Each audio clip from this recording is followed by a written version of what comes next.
yenye kutokelele miaka 14 alikanyaga tuambele hakuogopa umati wa watu maneno ya watu alikanyaga tuambele hakuogopa umati wa watu maneno ya watu alienda kugusa pinda la vazi la Yesu naye alipona alienda kugusa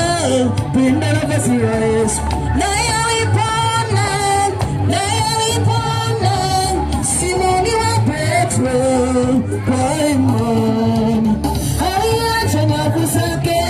akakanyaga tuambele Simoni wa Petro kwa imani aliacha nyavu zake akakanyaga tuambele akawa mvuvi wa watu akawa mvuvi wa watu